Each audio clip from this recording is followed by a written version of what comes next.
সকালটা উঠেই দেখি এত পরিমাণে বৃষ্টি দিচ্ছে, আল্লাহ জানে এবারও মনে হয় সিলেটে বন্যা হবে। আসসালামু আলাইকুম এভরিওয়ান, সবাই কেমন আছেন? জিএস ফ্যামিলিতে সবাইকে স্বাগতম। আশা করছি দেশ বিদেশ কাছে দূরে যে যেখান থেকে ভিডিওটি দেখছেন আল্লাহ পাক সবাইকে ভালো রাখুক এবং সুস্থ রাখবেন। আমরাও ভালো আছি। জিএস ফ্যামিলি নিয়ে এলো আরও নতুন একটি ভিডিও। আশা করছি আজকের ভিডিওটি আপনাদের ভালো লাগবে। আর ভিডিওটি ভালো লাগলে আমার চ্যানেলটি সাবস্ক্রাইব করে সাথে থাকবেন। সকাল থেকে যে পরিমাণে বৃষ্টি দিচ্ছে মনে হচ্ছে এবারও সিলেটে বন্যা হবে। সবাই আমাদের জন্য একটু দোয়া করেন। এই কয়টা বছরে সিলেটে বন্যা হওয়ায় সিলেট যা ক্ষতিগ্রস্ত হয়েছে, আমরা নিজেরাই অনেকটা ক্ষতিগ্রস্ত হয়েছি। যাই হোক, পরে আমি একটু ফ্রেশ হয়ে নিচ্ছি। ঘুম থেকে উঠে ফ্রেশ না হলে ভালো লাগে না। আমি অন্য কোনো কাজ করতে পারি না যতক্ষণ পর্যন্ত নিজে ফ্রেশ না হব। ফ্রেশ হয়ে আমি তারপরে অন্য কাজগুলো করি। ফ্রেশ হয়ে চলে আসলাম মেয়েকে টিফিন দেওয়ার জন্য। আজকে ওকে ব্রেড এবং জ্যাম দিয়ে দিচ্ছি। ও আসলে আগে যেরকম ভাজা পোড়া খেত এরকম ভাজা পোড়া এখন পছন্দ করে না। বললাম না ওর গ্যাসের একটু সমস্যা, তাই আমি জ্যাম আর ব্রেডটা দিয়ে দিচ্ছি। এখন থেকে এগুলোই পছন্দ করে। যাই হোক, আমি সব সময় আমার সন্তানকে চাই যে হাতের কাছে যা আছে তাই দেওয়ার জন্য। আমার সন্তানকে আমি চাই না বিলাসিতায় বড় করতে। মাঝে মাঝে অভাব শেখাই। আমার সন্তানকে 5 টাকার জিনিসও দেই, আবার 10 টাকার জিনিসও দিই, আবার একটা 100 টাকার জিনিসও দেই।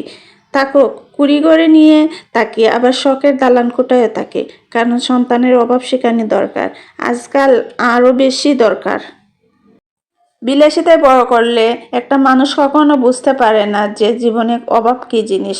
অভাবটা শেখানো দরকার, কারণ কোন সময় কোন মানুষ কোন পরিস্থিতিতে থাকে সেটা আল্লাহই ভালো করে জানেন।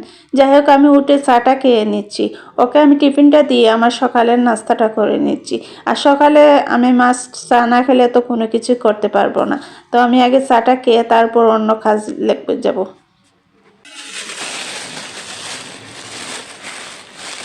এখানে আমি কালকে যে ফুলকপিটা নিয়ে এসেছিলাম, এই ফুলকপি দিয়ে আজকে মাছ রান্না করবো। কথায় আছে না, থাকতে মূল্য দেয় না আর পরে দিয়ে এটা খুঁজি। এরকমই যখন শীতকালে এই সবজিটা বের হয় তখন দেখি না আমাদের এটা বেশ ভালো লাগে না, মনে করি অন্য কিছু দিয়ে ভালো লাগে। আর যখন শেষ হয়ে যায় তখন আবার এটা খুঁজি। এখন এতটা ভালো লাগে না, তারপরে এইটাই মানে যেগুলো পাওয়া যায় না এগুলো খুঁজে আনবে। তো এখন আমি এটা কেটে নেবো। আর এখানে কারকুল, এটা দিয়ে একটা সবজি রান্না করবো, এই দুটি আজকে রান্না করবো। চলেন তাহলে আপনাদেরকে দেখাই। এখানে ফ্রিজে আমার অপজিস্টে একটা মাছ আছিল, এইটাই শেষ। কালকে মাছ নিয়ে আসতে হবে, আজকে এটা রান্না করে নিচ্ছি। অনেকগুলো মাছ একসাথে নিয়ে এসেছিলাম, এইটাই শেষ পর্যন্ত রয়ে গেছে। তো এটা আমি এখন ভিজিয়ে রাখবো, ফুলকপি দিয়ে রান্না করবো। যাই হোক, আমি মাছটা ভিজিয়ে রেখে এখানে আমি ফুলকপিটা কেটে নিচ্ছি। আমার মেয়ে ফুলকপিটা ইদানিং বেশি পছন্দ করতেছে, তাই মাঝে মাঝে ফুলকপিটা রাখি। আর যেহেতু পাওয়া যায় তাই নিয়ে আসে, তো রাখা হয়। এরপরে আমি খারকুল ভাজি করে নেব আর ফুলকপি দিয়ে মাছটা রান্না করব। আসলে দুইটা তরকারি তো মিনিমাম লাগেই। এই তো আমি ফুলকপিটা কেটে নিলাম।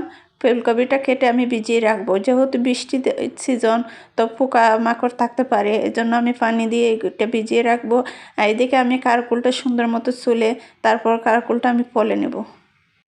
আর কারকুলটা পলে ভাজি করতেই আমার ভালো লাগে। অনেকে দেখি এই যে আস্তা বা এরকম টুকরা করে ভাজি করে, কিন্তু আমি একদম পলে কড়কড়া করে ভাজি করি, আমার কাছে খেতে বেশ ভালো লাগে।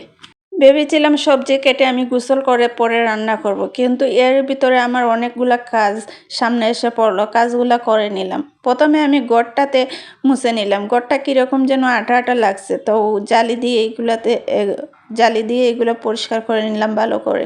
আসলে মাঝে মাঝে যদি জালি দিয়ে পরিষ্কার করলে আটালু ভাবটা একটু চলে যায়। আর এর ভিতরে যদি পিক্সেল দেওয়া হয় রুমটা তো একদম ক্লিন হয়ে যায়। আজকে পিক্সেল দিতে গিয়ে আমার সাথে বড় একটা দুর্ঘটনা ঘটে গেল।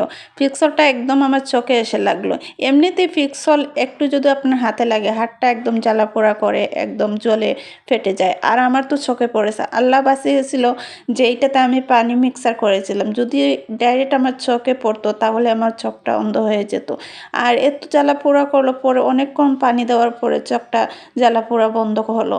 আর ভিডিওটি সবার কেমন লাগলো? যদি আমার ভিডিওটি ভালো লাগে তাহলে আমার ভিডিওটা শেয়ার ও লাইক করে দেবেন। আর সবাই ভালো থাকবেন, সুস্থ থাকবেন। ধন্যবাদ সবাইকে। আল্লাহ হাফিজ।